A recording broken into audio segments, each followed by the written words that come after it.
అధ్యక్ష చెప్పిండ్రు బీసీలకు అన్ని రకాలుగా మేము సాయం చేస్తాం, ఎక్కడ కూడా బీసీల గురించి మేము వెనకడుగు వేసేటటువంటి పరిస్థితే లేదని చెప్పారు.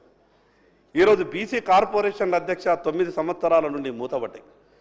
9 సంవత్సరాల నుండి చిల్లి గవ్వలేదు అధ్యక్ష. గత ప్రభుత్వం బీసీలకు ఉపాధి అవకాశాల కొరకని చెక్కులు ఇచ్చిండ్రు అధ్యక్ష. ఆ చెక్కులు బ్యాంకులలో చెల్లలేదు అధ్యక్ష.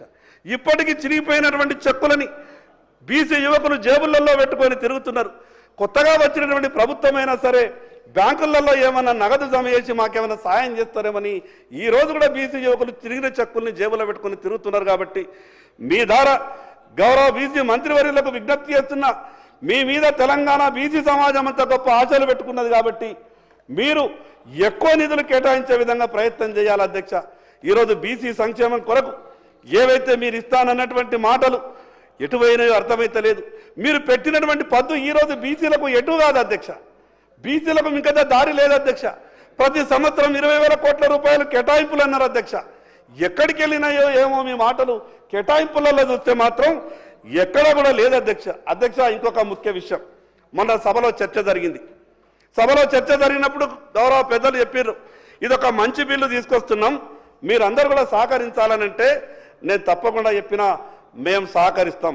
కానీ 42% ఏదైతే బీసీలకు ఇస్తున్నామని చెప్తున్నటువంటి ప్రభుత్వం కేవలం బీసీలకు మాత్రమే ఇవ్వాలని చెప్పినాం. ప్రభుత్వం నుంచి సమాధానం రాలేదు. సమాధానం చెప్తారని అనుకున్నాం. కానీ మీ ద్వారా నేను గౌరవ ముఖ్యమంత్రి గారికి విజ్ఞప్తి చేస్తున్నా, నేను మిగతా వాళ్ళ గురించి మాట్లాడదలుచుకోలేదు. కానీ 42% బీసీలకు ఇస్తానన్న 42% బీసీలకు మాత్రమే రావాలా. దాంట్లో మిగతా వర్గాలను మీరు చొప్పించి బీసీలకు రావాల్సినటువంటి వాటాను వాళ్ళు తీసుకెళ్తామనంటే బీసీలకు అన్యాయం చేసిన వాళ్ళు అవుతారు. ఈరోజు జిహెచ్ఎంసీలో ఏం జరిగిందో తెలుసు, మున్సిపాలిటీలలో ఏం జరిగిందో తెలుసు. కాబట్టి ఈ 42% బీసీలకు మాత్రమే వర్తించాలా, మిగతా వర్గాలను మేము కలపము అనే విధంగా ప్రభుత్వం స్పష్టం చేయాల్సిందిగా మీ ద్వారా విజ్ఞప్తి చేస్తున్నాను అధ్యక్ష. అధ్యక్ష ఈ ఫైనాన్స్ కార్పొరేషన్, ఈ ఫెడరేషన్లు ఏం లాభం అధ్యక్ష? ఇన్ని ఫెడరేషన్లు ఇచ్చి 19 ఫెడరేషన్లు ఇచ్చిన అధ్యక్ష. కార్పొరేషన్లు అయితే కులంకొక కార్పొరేషన్ అయింది. ఏంది అధ్యక్ష ఇది మోసం కాదా? ఇది కాంగ్రెస్ టీఆర్ఎస్ పార్టీలు 2 పార్టీల మోసం కాదా?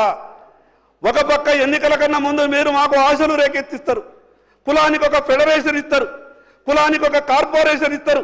ఆ కార్పొరేషన్లో చైర్మన్ కుర్చీ ఒకటి ఉంటుంది తప్ప మిగతా ఏమి బడ్జెట్ ఉండదు. ఆ కార్పొరేషన్కు నిధులుండయి, విధులుండయి. మరి ఆ రకంగా కార్పొరేషన్లు మాకు ఎందుకు ఇస్తారు అధ్యక్ష? అంటే ఆ రకంగా మమ్మల్ని మోసం చేయడం ఆ 2 రాజకీయ పార్టీలు ఏమనుకుంటున్నాయనంటే, మేము ఎన్నికల సమయంలో ఏం చెప్పినా చెల్లుతుంది, బీసీలకు అర్థం కాకుండా కొన్ని విషయాలను చెప్పి మేము రాజకీయాలు చేయగలుగుతామని అనుకుంటున్నాం అధ్యక్ష. మాకు కూడా అన్నీ తెలుస్తాయి అధ్యక్ష.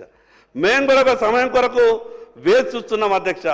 బీసీలను ఈ రకంగా మోసం చేస్తే అది ఏ ప్రభుత్వాలన్నా వాళ్ళ మనుగడకే కష్టమవుతుంది అధ్యక్ష.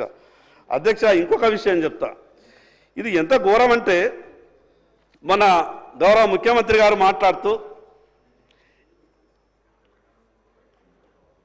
మైనార్టీ